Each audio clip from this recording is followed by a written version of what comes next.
तो चलिए आगे बढ़ेंगे। राजधानी जयपुर में धुंध छाई होने की जानकारी सामने आ रही है। सुबह 10 बजे के बाद भी ये धुंध अभी नहीं छटी है। कल बारिश के बाद सुबह से ही यहां पर धुंध छाई हुई है। गुलाबी नगरी में गुलाबी सर्दी का एहसास लोगों को हो रहा है। हालांकि सुबह से धुंध छाई हुई है और 10:30 के आसपास भी धुंध लगातार नजर आ रही है और ये धुंध नहीं छटी है। कल बारिश हुई थी और बारिश के बाद से ही लगातार आज सुबह से धुंध देखी जा रही है गुलाबी नगरी जयपुर के आसमान में। और ये तस्वीरें आपकी टीवी स्क्रीन पर झालाना पहाड़ियों की तस्वीरें हैं, जहां से इस साफ देखा जा सकता है कि किस तरीके से ये धुंध लगातार यहां पर राजधानी में छाई हुई है। सीधे हम आपको गुलाबी नगरी जयपुर लिए चलते हैं, जहां पर सहयोगी महेश दादीच हमारे साथ जुड़ रहे हैं। महेश, जयपुर की फिजाएं आज सुबह से किस तरीके से नजर आ रही है और कल बारिश होने के बाद ये कहा जा रहा है कि आज सुबह से ही धुंध का असर जयपुर के आसमान पर देखने को मिल रहा है। जयपुर के आसमान पर जी बिल्कुल हेमंत, जिस तरह से कल दोपहर बाद में जो बारिश हुई और उसके बाद से मौसम यहाँ पर जो है ठंडक में तब्दील हो गया, तापमान में काफी गिरावट देखी गई, वो काफी राजधानी जयपुर पर छाया हुआ है और जो कोहरे के आगोश में है पूरा शहर इस समय भी डूबा आपको दिखाई दे रहा है। लेकिन जिस तरह से आज सुबह से जो ठंडक का एहसास हुआ तो लोगों ने गर्म कपड़े भी जो है निकालना शुरू कर दिए हैं, क्योंकि सर्दियों की शुरुआत की पहली बारिश इसे आप कह सकते हैं। और जयपुर में जो है ये आज सर्दी की शुरुआत के साथ ही कोहरे का जो दिन है वो सुबह सुबह में देखने को मिल रहा है। सूर्योदय आज जो है काफ़ी देरी से देखने को यहाँ पर मिला है। जो सूर्यदेव हैं वो काफ़ी देर से यहाँ पर जयपुर में देखने को यहाँ पर मिले हैं, उनके दर्शन काफ़ी देर बाद हुए हैं। और ये शहर की जो आप तस्वीरें देख रहे हैं टॉक रोड की है, जहाँ पर कि वाहनों को जो है कोहरे में आज विजिबिलिटी काफ़ी कम होने के कारण जो है असुविधा का सामना करना पड़ा। जगह जगह पर जाम लगे हुए दिखाई दिए। तो वहीं आप देख रहे हैं कि दूर तक जो है यहाँ पर कोहरे की तस्वीरें देखी जा सकती है। विजिबिलिटी जो है आज सुबह 500 मीटर भी जो है वो दिखाई नहीं दे रहा था। कोई भी सामने का जो दृश्य है वो काफ़ी कम जो है वो दिखाई दे रहा था। और जिस तरह से तापमान में है कम से कम 10 डिग्री के आसपास जो है गिरावट जो है वो दर्ज यहाँ पर की गई थी रात के तापमान में। और इसी के मद्देनजर जो है शहर में अब रेन बसेरों की शुरुआत भी जो है वो की जा रही है, क्योंकि सर्दियों के साथ में जो राहगीर होते हैं और बेसहारा लोग होते हैं उनके लिए जो रेन बसेरे हैं वो जिला प्रशासन नगर निगम की तरफ से लगाए जा रहे हैं और उसकी तैयारियां शुरू कर दी गई है।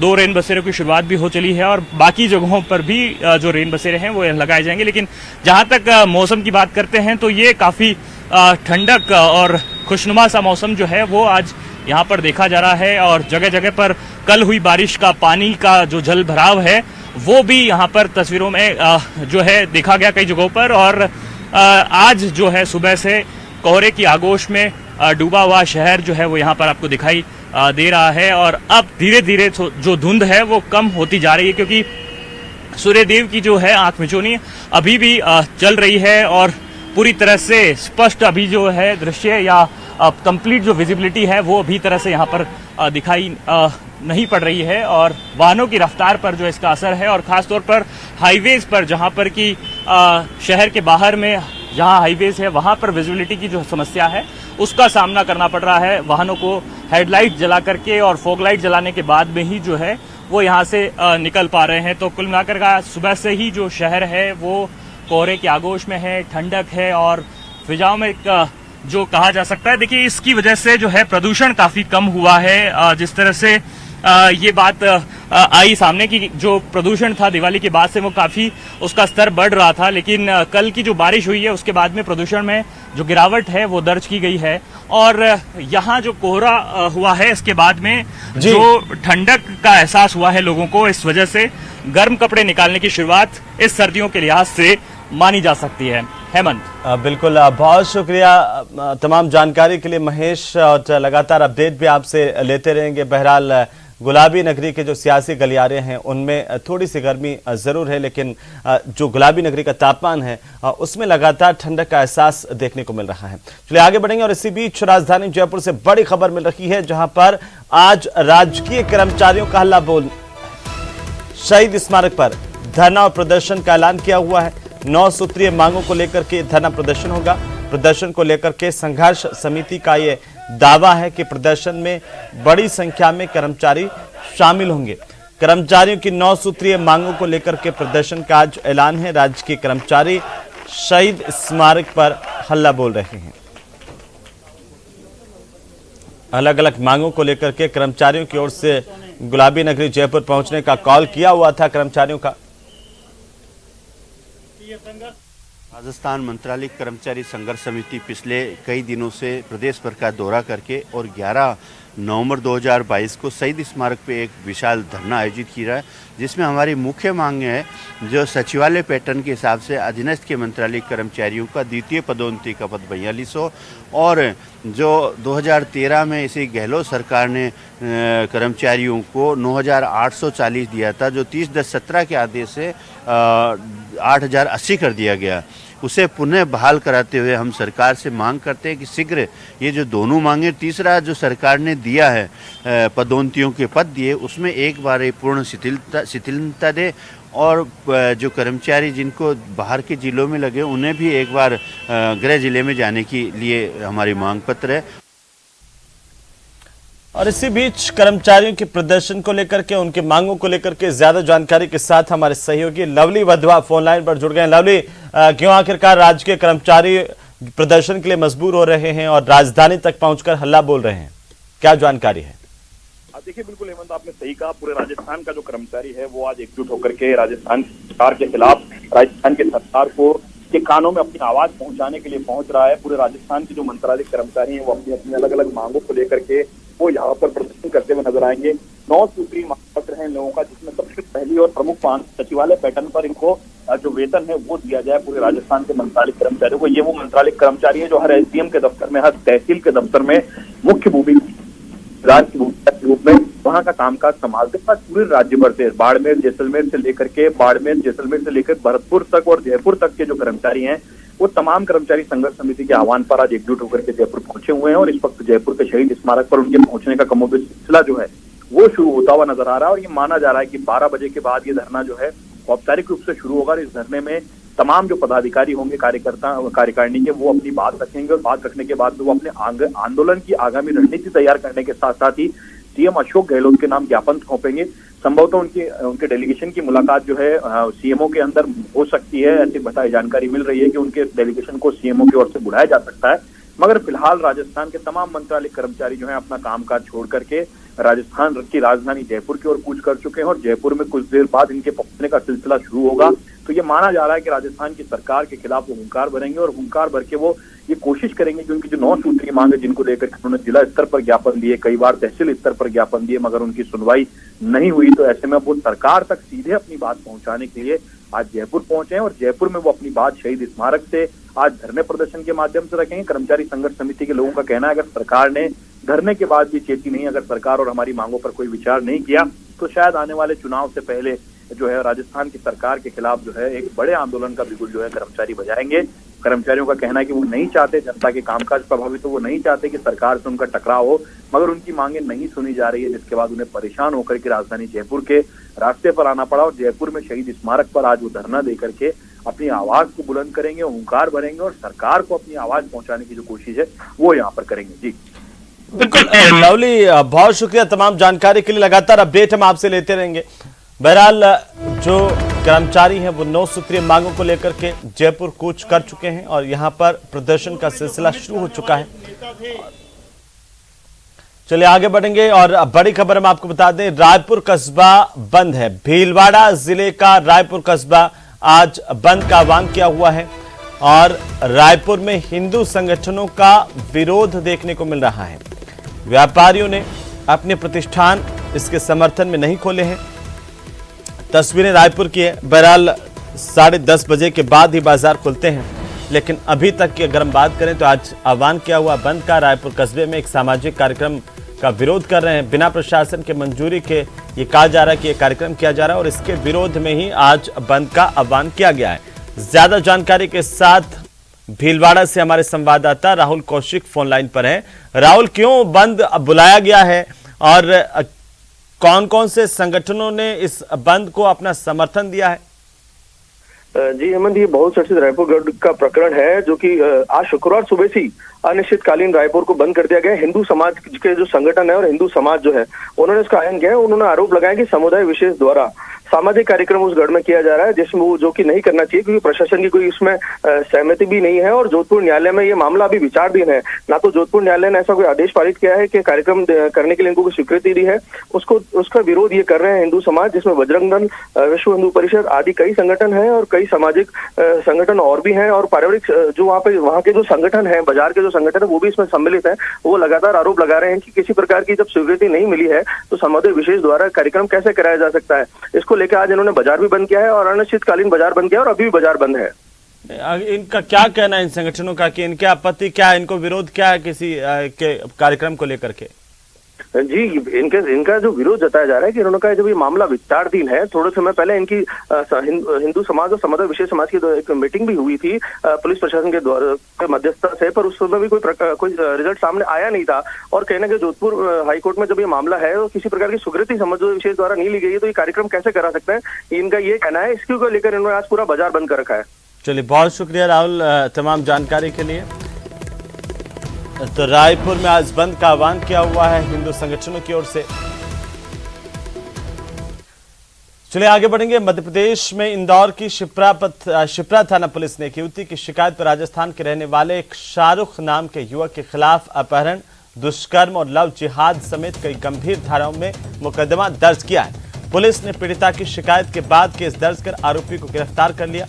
जॉब के सिलसिले में राजस्थान गई युवती की टैक्सी ड्राइवर से परिचय हुआ।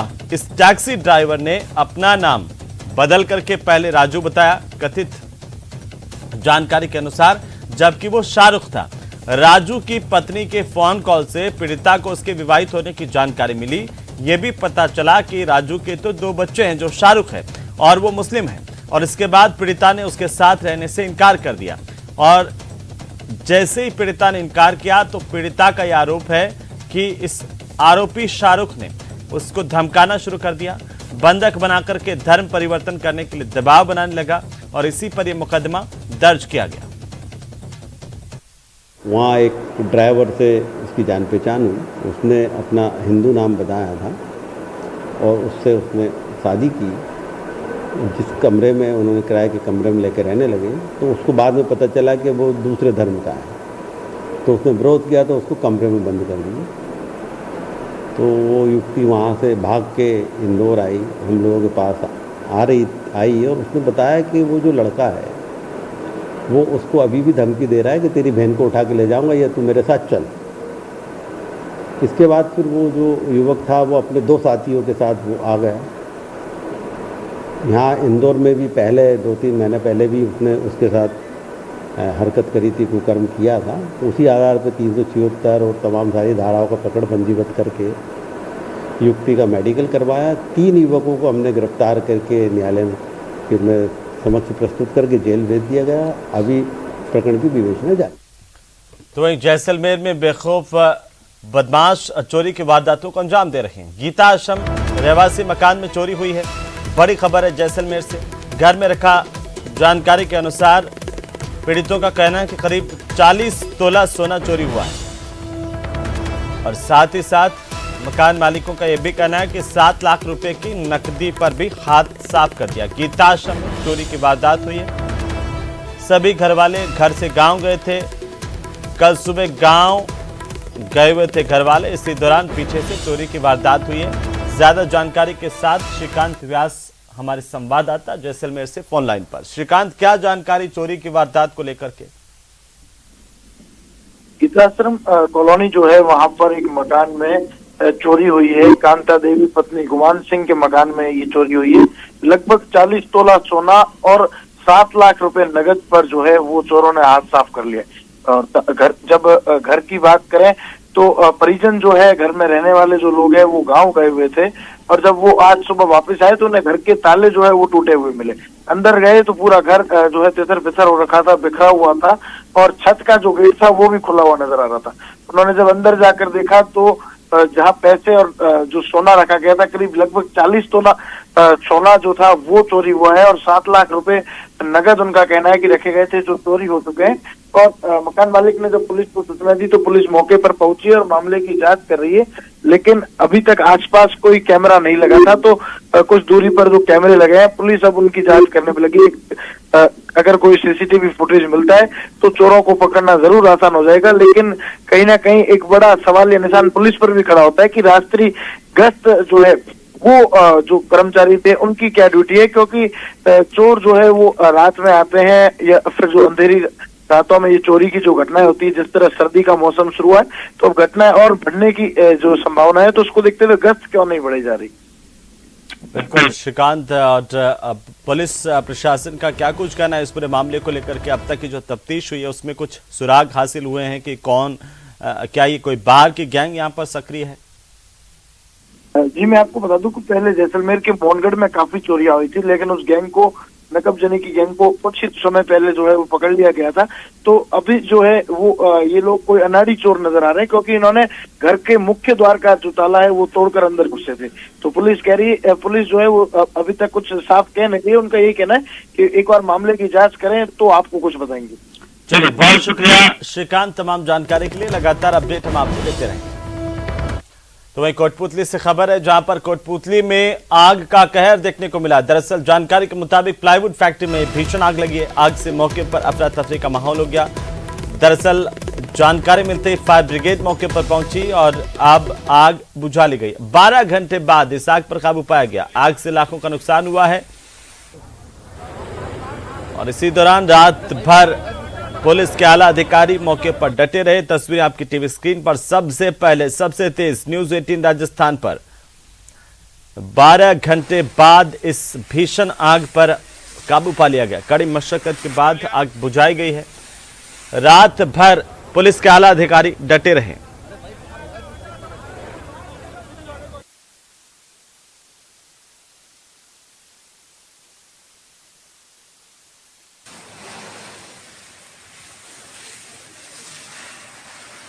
पकड़ लिया ना।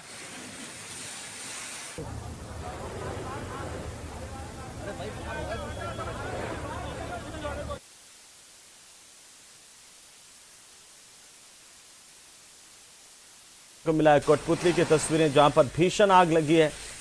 दरअसल प्लाईवुड फैक्ट्री थी जिसमें आग लगी और देखते ही देखते पूरी फैक्ट्री जलकर खाक हो गई। ज्यादा जानकारी के साथ संवाददाता कोटपुतली से हीरालाल हमारे साथ जुड़ चुके हैं। हीरालाल, क्या जानकारी, कैसे आग लगी, कुछ पता चला? जी देखिए, बस्सी इलाके के रिको एरिया का मामला है, जहां कल शाम को गोविंदम नाम से एक फैक्ट्री है, उसमें आग लग गई थी और आग की तीव्रता इतनी थी कि उसने पूरी फैक्ट्री को अपनी चपेट में ले लिया था और पूरी विकराल जो आग ने है विकराल रूप धारण कर लिया था। जो दमकल है वो मौके पे पहुंची थी, लेकिन आग काबू में नहीं पा रही थी। इसके बाद 10 दमकलों की सहायता से करीबन 150 फेरे लगाए गए और 20 टैंकरों ने करीबन 200 फेरे लगाए। उसके बाद जो आग सुबह जाके आग पे काबू पा लिया गया। फिलहाल अभी भी है जो आग धीरे धीरे धधक रही है और आग बुझाने का प्रयास जारी है, लेकिन जो प्रारंभिक तौर पे जानकारी मिली है कि आग लगने के शॉर्ट सर्किट को कारण माना जा रहा है, लेकिन पुख्ता तौर पर जो कोई कारण सामने नहीं आया है। जी चलिए, बहुत शुक्रिया हीरालाल तमाम जानकारी के लिए। लगातार अपडेट हम आपसे लेते रहेंगे। बहरहाल आगे बढ़ेंगे, अगली खबर का रुख करेंगे और आपको बता दें कि ये आग अब बुझा ली गई है जो आग लगी थी। फिलहाल अब बात करेंगे 12 की, जहां पर अंता के पास नेशनल हाईवे 27 पर चलते हुए ट्रक में अचानक से आग लगी और ट्रक ड्राइवर ने तुरंत ट्रक से कूद करके अपनी जान बचाई है। कहा जा रहा है कि शॉर्ट सर्किट की वजह से आग लगी थी। आग लगने से ट्रक के आगे का हिस्सा पूरी तरह से जलकर खाक हो गया। तस्वीरें आपकी टीवी स्क्रीन पर। और आग पर हालांकि अब काबू पा लिया गया। जैसे ही जानकारी मिली, दमकल की टीम मौके पर पहुंची और इस आग पर काबू पाया।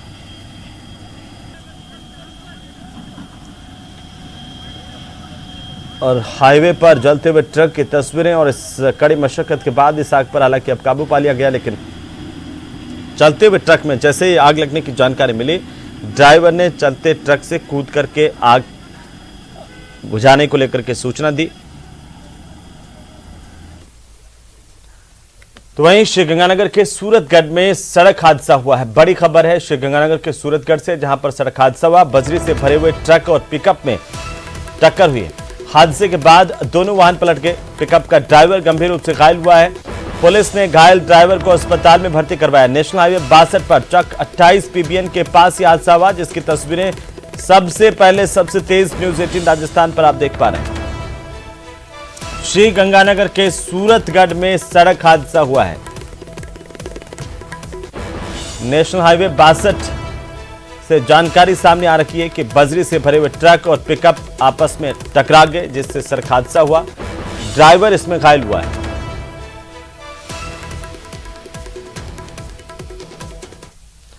तो वहीं उदयपुर में अतिक्रमण पर कार्रवाई की गई है। अवैध दुकानों पर यह कार्रवाई हुई है, जहां पर 10 से ज्यादा अवैध दुकानों को ध्वस्त किया गया है। मौके पर पुलिस बल मौजूद रहा, प्रशासन की टीम भी मौके पर मौजूद रही।